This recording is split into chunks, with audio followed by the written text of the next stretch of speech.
So here's the question. Your mother's this old, crippled lady, and she's never going to change, no matter what you have to say. Why would you even have at her? It's not a question about changing her. It's about respecting my own boundaries and what's okay for me.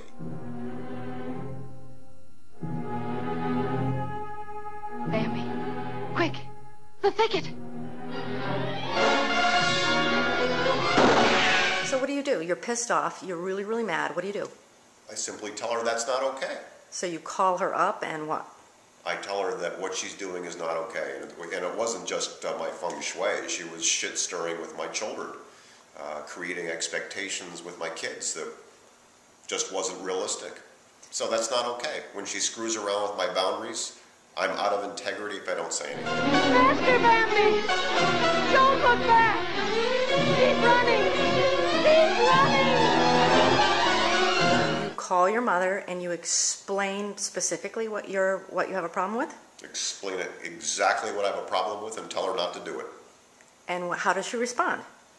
She defers, denies, goes into a circuitous explanation as to why she was doing it, but all of that's immaterial.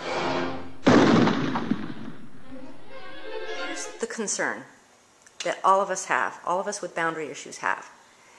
If you go after your mother, are you risking the relationship? Do you feel like at some point you're going to like create such a shit stir with your mother that she's going to abandon you and completely disown you? Mother!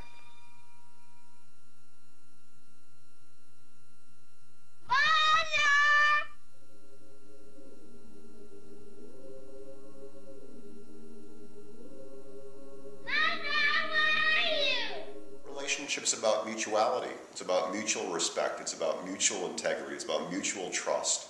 And if there's no mutuality there, there's no relationship. So why call it something different? All of us, regardless of whether it's child, parent, friend, spouse, we need to live in mutual respect and mutual integrity.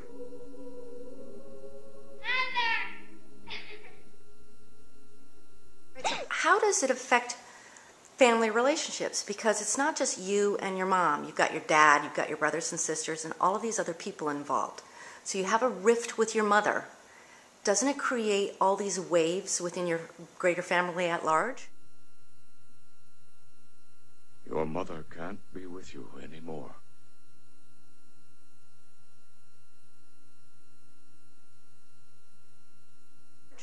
It certainly has the capacity to do that, but that's not my business. My business is to take care of my own boundaries. Come, my son. So when you've drawn this line, does it mean that you can't go interact with your mother, that you can't go over to the house, that you... Of course not. I've said my piece. And so you show up... I've said my piece. I've drawn my own boundaries. I've indicated what's okay for me and what's not okay for me. And so it's not like this, now I can't go over there because I've said this and she hates me and... What she thinks is her business.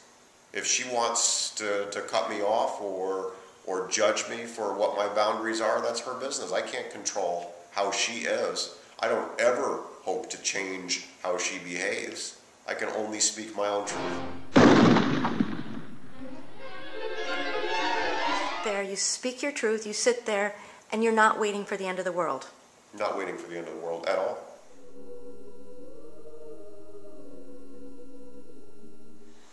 And how did it affect the relationship? It made it stilted. It made it uncomfortable. She was not as interactive or discursive, whatever the word is. She was less relational as a result of it.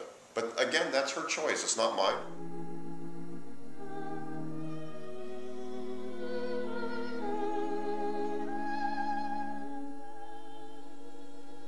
This missing piece is that if you're in integrity with yourself, and you draw those boundaries, your relationships are healthier. And if you're in real relationship with someone else, that other person will respect you and the relationship will grow. And if that other person is not going to be respectful of you, then the question is it a true relationship? Is it a relationship that's worth salvaging? Is it a relationship that will nurture you over time? So what we need to do is to speak our truths.